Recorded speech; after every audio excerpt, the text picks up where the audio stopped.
For those who don't know, for those who don't watch on a regular basis, I'm Zoe of Born Geek. Harley, the born of the Born Geek, is somewhere in the darkness. I'm trying to point. Darkness behind me. Hopefully sleeping. She was sleeping earlier, so I just hope that she is still sleeping. Thank you so much for tuning in to watch me go live. So, I just wanted to share a little bit about this idea of raising a free-spirited, sort of own independent baby, um, as well as the issue that we all face of having a fight with an 18-month-old or a 2-year-old or a 3-year-old and losing. Like, because that's the reality of it, is when you have a fight with a toddler, your chances of winning are not necessarily that much higher than your chances of winning a fight with an adult. So, we can't all win fights. Hi, Mandy. We can't all win fights with our kids, and I actually don't really think we should. I mean, that might sound weird, but that's why I'm going live, to try and explain to you a little bit about my philosophy on this. And I have no idea if I'm right. Like, let's just put that one out there, plain and simple. I have no idea if I'm doing the right thing. I think I am. I hope I am. Like all parents, we strive to do the best that we can, but I have no idea if it's the right thing. Hey, Nilma! I have no idea if it's the right thing, and I don't think any of us do when we're in it. But this is my sort of take on all of this, and hopefully I'm not raising an ex-murderer or, a sociopath or something. Although I don't think you raise a sociopath. I think they kind of spawn themselves from happy homes or something. I don't know. Anyway, so hello Sam. Here's my sort of take on this. So I'm a firm believer in the idea that we have to pick our battles, that there are going to be so many things to fight about with our children, in the same way that there are so many things to fight about with all the people we love in our lives. And you kind of have to choose which ones really matter. So, car seats matter. Like, that's non-negotiable. Vaccines matter. That's non-negotiable. If Harley wants to eat knickknacks and spoil her dinner, is that really going to ruin her for the rest of her life? Is that really a matter of life and death? Like, somehow I don't think it matters as much as some of the bigger issues. So, let me kind of put this in some context. So, at the moment, Harley is walking now, which is great. Like, I'm really, really excited. And it's wonderful, and she can walk, which also means, combined with the fact that she's figured out the word no, and is really adamant about the word no, that she has figured out how to refuse to walk places. So every morning I pack her lunch for school, her snack for school. I get myself somewhat dressed. Often I drop her off in my pajamas. Like, yes, I'm that mom. That's okay. But then I will get her dressed and ready, and we go take her to school. And she's in her little shoes, and it's really adorable. She wears these great outfits, and I put her down, and she walks to the front door, and I open the front door for her, and then she stands there, and she refuses to walk. So then, typically, I treat her like the blushing bride that apparently she is, and I sweep her across the threshold, carry her across the threshold, and with the idea that she can then walk from outside the front door to the car by herself. Now, this is not a short walk, but it's not a long walk. I mean, I live in a complex. It's literally like around the building, down the way, and we're there. And for me, it takes like, a minute to get to the car. Maybe 2 if I'm busy on my phone and can't remember if I packed my keys in my bag. And I try and leave early enough that no matter how slowly Harley walks, we have time to get to the car. So I try and leave like a good 5-10 minutes early so that she could really like putter along, get distracted, look at stuff, all of that. And lately, it has nothing to do with timing. I'm honestly not rushing her, not pressuring her. She just will not walk. Like, not interested. And I'll hold her hand, and she's not interested. So then I let go of her hand, she's not interested. Then eventually she'll actually walk in front of me and stand still, and sometimes even squat down, like to get herself all low and adamant. And she screams at me and puts her arms up, and it's like, carry me. You are my butler. Do what I say. There is no convincing her otherwise. Like, this is what she wants, and I'll say to her, do you want to walk? No. Do you want to be carried? And she puts her arms up. Yes. And that's it. And that's it. And it's like, on the one hand, I could fight with her. I really could fight with her, and I could say, like, no, you must stretch your legs, you must practice, you need to get stronger, you need to walk, blah, blah, blah, and, like, have her scream the whole way to the car. But most mornings I just scoop her up and carry her to the car, because honestly, I'm not gonna start my day losing a fight to a toddler. Like, that's not what I'm gonna do. And like I said, I think it comes down to picking your battles. Maybe I'm spoiling her. Maybe this is setting her up for some sort of strange expectations about what I'll be willing to do for the rest of her life. But honestly, like, carrying an 18-month-old to the car, it's like, how long do I have her doing this for? Like, how many years left in her life is she even going to want me to carry her? How many years left is she actually going to be like, you know, I love you, I want to carry, like, I want to be close to you, all of that. Exactly, like, this is not a fight I need to have, Mandy. Like, I'm not gonna bully her and be like, you have to walk or you don't get knickknacks in the car.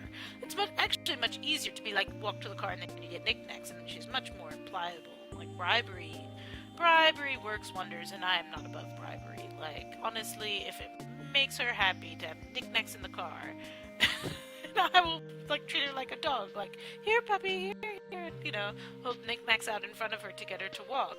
But I just don't see the point in having, like, a whole knockdown, drag out fight. Is that even the term? You know, why am I going to fight with her about walking to the car? Like, there are so many bigger issues in this world. As long as when we get to the car, she's getting strapped in. As long as, you know, when we get where we need to go, whatever, like, if she needs her vaccines, she gets a vaccine. If, you know, whatever the rules are, the real rules are, that's fine. But yes, exactly, bribery and parenting go hand in hand. And I mean, then I also, like, and it's very cute, she's figured out that when she does good things, when she's a good girl, well, I hate that term as well, but when she's well behaved, or when she does her own, you know, does things that conform with what we need doing, then she claps for herself, and it is so cute. So, like, I'll ask her if she can stack blocks by herself, and she'll do it, and then she claps each time she does it, and it is adorable.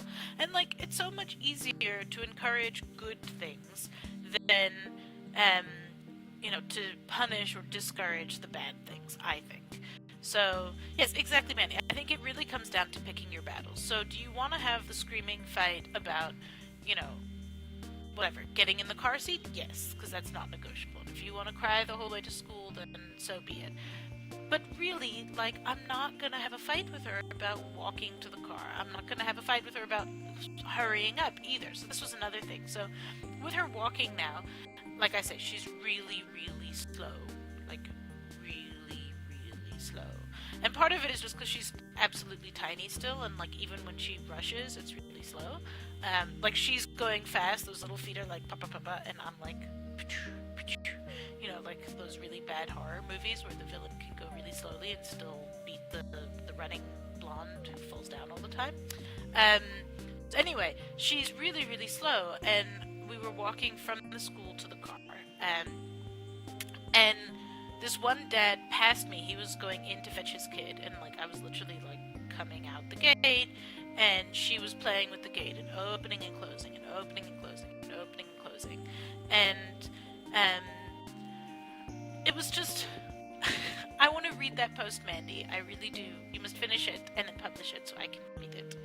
And so she was opening and closing the gate and going so slow, and I thought, like, at some point I'll get home, but this is not that point. So this man who had gone in, fetched his son, had come out, and he said, you know, you're so good to give her the space that she needs to play with the gate. Like, this is how you raise a mechanical engineer. Like, this is how you raise a child who's curious about the world, because you're not rushing them to be like, we have to get home. Now, look, it's not to say I don't always, you know, have time and patience. Like, there are some days when I literally do just scoop her up and carry her to the car and strap her in and, like, kiss, here's your snack, come on, let's go, we've got to get home, we've got things to do. But I really do try and always budget time when I pick her up from school or drop her off, for her to take her time and walk, for her to be slow, for her to figure things out, and play with the gate for 5 minutes if that's what's gonna if that's what's gonna make her happy and help her figure out the world. And, I think what it comes down to is like, why are we fighting with our toddlers? Like, yes, we have our will, but they also have their will, and it's so horrifying, but also beautiful to watch.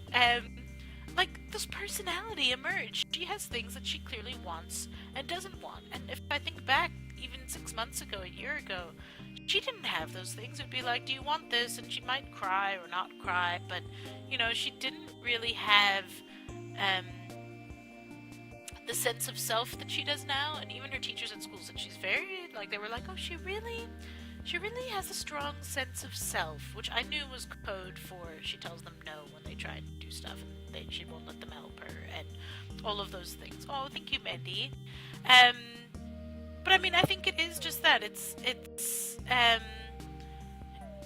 I think that she's her own person now. And I think that this is the thing, though. Like, I am worried with baby number two to have that time and not have to rush and all of that. I'm hoping, like, this is why I've become a big fan of baby wearing. Like, my goal when we have baby number two is to have a baby carrier so that, I can strap baby number two into the baby carrier and then still hold Harley's hand and walk with her when we go to school and stuff like that. Just because, I think it's important to still make time for each kid. Of course, way, way easier said than done. Like, I have no idea how that's going to function or work. And I've heard so many people who, like, pass some stuff on to their spouse, and they deal with one baby, and the other parent deals with the other baby, and all of that. And I don't think there's a right or a wrong way. But I still think the picking your battles and picking the ways, also picking the ways you want to be close. Like, I think that's also part of the balance. Like, picking your battles in terms of where you put your foot down and where you let the kid have their freedom and autonomy. But also then, when you're trying to balance two kids, to also figure out, like, okay, what are the quality time moments that are really important to you, and which ones can you kind of let slide? Like, I am terrible. Like, I got one of those boxes, those book box things, for, like, keepsakes, and, like, the first year of my baby's life, I have done nothing.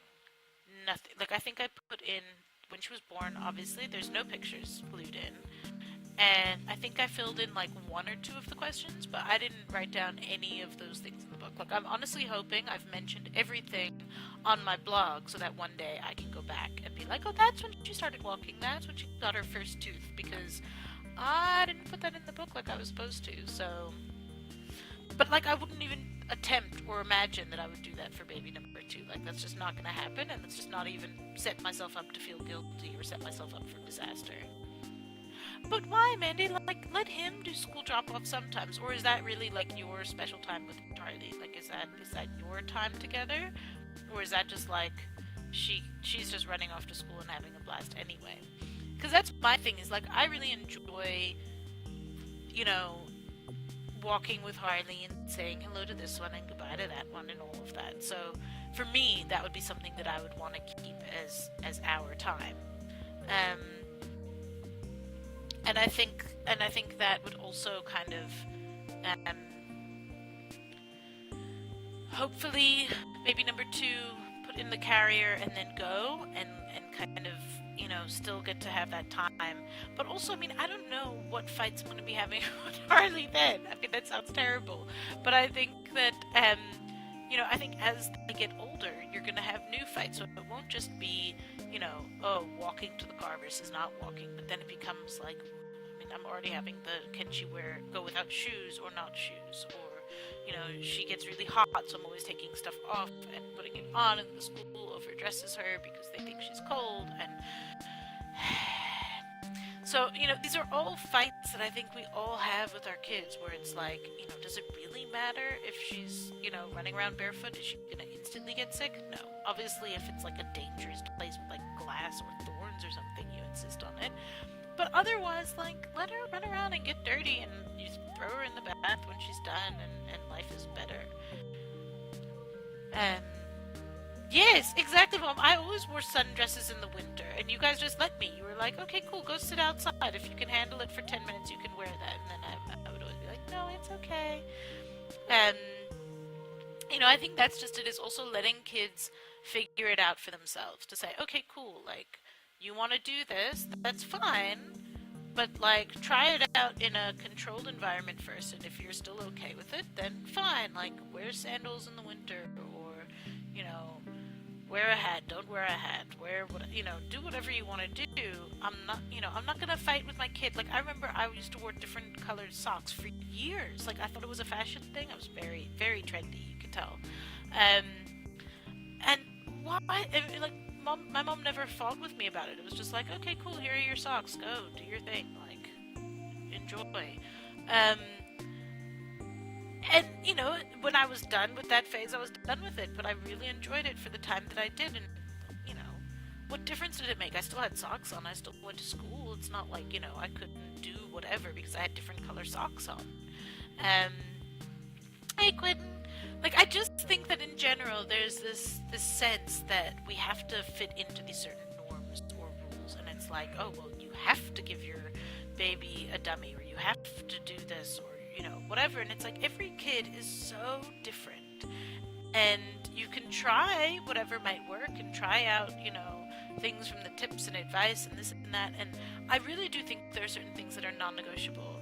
I think that there are certain things that you just have to kind of go with and say, like, I know you're going to be upset when you get your vaccine. Like, that's really hard for me. It's like, Harley screams. Well, she used to. She's better now. But she used to scream at the top of her lungs when she would get her vaccinations.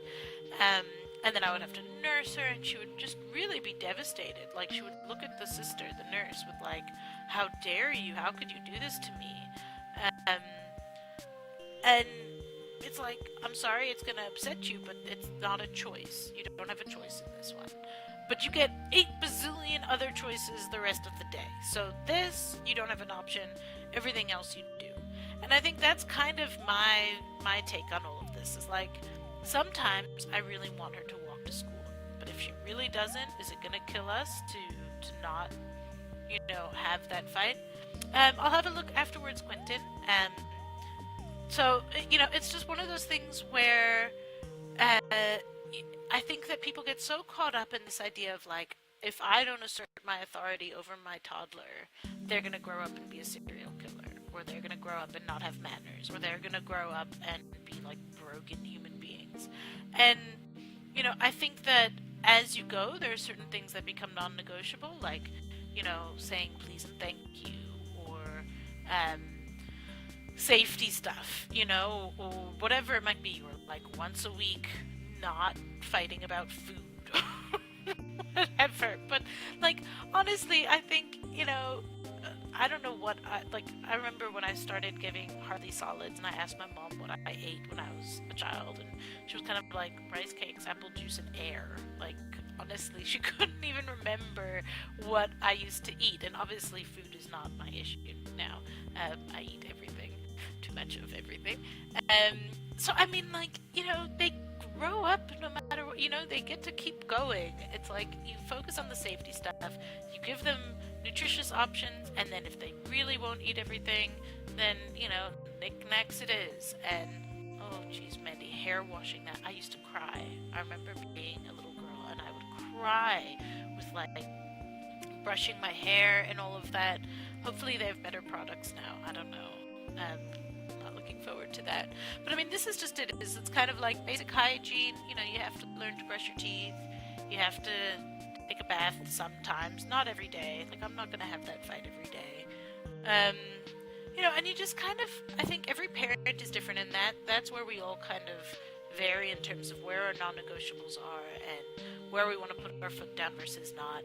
But I think in the end, it's like, really think to yourself, like, in 10 years' time, if they didn't eat that piece of broccoli, is it worth the trauma to yourself, like the stress and anxiety of, like, you must eat this or you don't get to have dessert, and then the kid screams, and then you cry, and then you need wine, and then it's like, you know what, like, as long as they eat, as long as they drink, as long as they're safe and warm and loved, honestly, what else? Like, as long as they know they're loved and they have the room to explore and to push the boundaries and know where they lie, and you figure it out as you go. I mean, like, 3 months ago, this was not a fight that I was having. 3 months ago, I was not having the you have to walk to the car fight because she couldn't walk. So in 6 months' time, I'll probably be having the you have to hold my hand when you walk to the car fight because that's a safety thing and a non-negotiable. Um, but it kind of changes as they grow, and you grow with them, and your priorities change as well. But this is just it, Mandy. Like, people, what difference does it make if her hair isn't brushed? Like, she's not gonna be on a magazine that day because she is gorgeous and she could be on a magazine every day. Like, but that's just it. No, I agree completely. Like, life is gonna be difficult. Life will throw challenges at our kids because that's what life does to all of us. We don't have to manufacture learning moments for our children. It's like, it's our job to support and love and help them and encourage positive behavior and reward good behavior. And if they don't want to walk the one day, if they don't want to eat weird crap one day, because honestly, I didn't even like broccoli or asparagus until I was much older. Luckily Harley eats all that stuff. The joys of baby-led weaning. She doesn't know yet that she's supposed to not like those foods. But if she decides she doesn't want to eat, she does it sometimes where it's literally the only thing she will eat is chips and grated cheese, and that's all she wants. Is she gonna starve to death? No.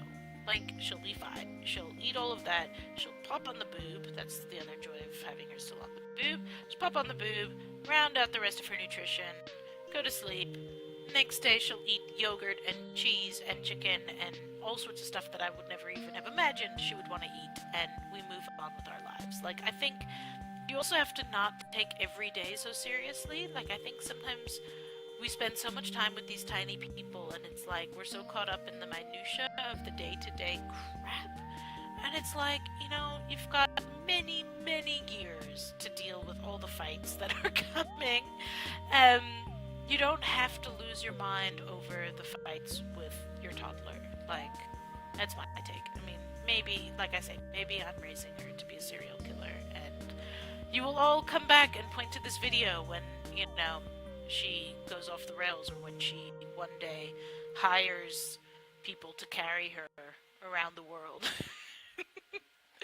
But that will be the issue, and we'll get there, if we ever do. But, I honestly don't think that carrying my kid when she wants to be carried instead of making her walk is gonna make her into a worse human being. I really don't. And I think that so often we're so hard on ourselves and want to make everything into a learning environment, or, the moral of the story is that the gate opens and closes. Like, some days you have time to wait for, some days you have time to wait and let her open and close the gate and try and force her to walk. And some days you just need to pick her up and get on with it and move on with your day. Yes, Charlie, one day. Yeah, Charlie and Harley making soup. I think we should make a video of that, Mandy, just in case. But that's just it. Is you have many, many opportunities to fight with your children, or not to fight with your children. You don't need to do it every day. So instead of every time saying, no, you can't do this, or whatever, like, really, is it going to be the end of the world if they do whatever it is they're trying to do? And sometimes it is, and sometimes you don't want them to break stuff or put themselves in danger or whatever, and sometimes it's honestly just easier to let them play with the found toys that they do. Harley plays with, you guys have seen when she's awake and on my desk, she loves, one of her favorites is playing with, like, pill boxes of mine, like boxes that are on my desk that have medication in it, and she'll take the pills out, put it back in, take it out, put it back in, and, like, there's a part of me that's like, she probably shouldn't be playing with medication, and she does it with bottles and this and that, and, like, it gets me a bit wonky. But on the other hand, it's like, I'm there, I'm watching her, she's learning something from it, she's getting something out of it, and is it the end of the world? No, it's honestly not. So as long as she is happy and I'm not completely losing it, I think we're kind of carrying on. So that's kind of it. Like, the moral of the story is, don't fight with your toddler about the inane crap. Like, honestly, if what they want to do is, throw Cheerios on the floor and then eat the Cheerios off the floor, are they gonna die? No. So, is it worth having the fight? Probably not. You might want to clean up the Cheerios after, or make them clean up the Cheerios after, but probably better to just let them eat off the floor or eat off the table directly instead of the plate or whatever it is, or feed themselves yogurt and get covered in yogurt and it's disgusting and you throw them in the bath afterwards. But you really, really don't need to have the fight in the moment. Like, it's just not worth it for anybody. And we all want to raise free thinkers and adventurous human beings, and what better way to do so than to let them figure out a new way to eat yogurt that has never been discovered before, or figure something out by throwing Cheerios on the floor and opening and closing gates and whatever else they do. Like, obviously, there's something going on in the wiring of the brain there. Let them go for it, and as long as they're not in danger and they're not, doing some sort of weird safety issue, go for it. Let them be free and do their own thing, and one day, maybe, hopefully, they won't have their spirit squashed. I never know which one is that one. Squashed, whatever. They'll still be free spirits and free thinkers, and they're gonna change the world because they weren't forced to walk to the car or made to eat whatever or do whatever, and they'll figure something out because they've had the space, literally and in their own heads, to kind of do their own thing. So, that's the moral of my story. Please do follow Born Geek and subscribe and find out if Harley does grow up to be, homicidal or something. Or just a wildly out of control child. I do think, obviously, this isn't to say there are no boundaries. Like I say, you have to have certain hard and fast things that you won't compromise on, but everything else can be negotiated. Like, just give them some freedom and some space, and hopefully we all can be much happier and, need less wine and gin and tonics at the end of the day, except because we want to drink wine and gin and tonic, not because our children have driven us to drink. So, thank you all very much for watching, and I hope you all have a wonderful rest of your day. And if you haven't already, there's a thing on Born Geek where there's like a ... and you can click that, and then there's a thing where you can turn on notifications, and then every time I go live, you'll get a little Zoe is live, or Born Geek is live, and then you can see, and you won't have to search or stress about finding me. So, as a reminder, I'm live every Sunday and Wednesday night at 8 p.m. South African time, and this coming Wednesday I'll actually be at the Acer for Gaming event, but my goal is to either hop on their Wi-Fi or use some of my data and show you around the actual event at 8 o'clock. So I'll still be going live, as usual, Wednesday at 8, live from the Acer for Gaming event. So, thank you all so much for watching, and I will see you all soon. Bye!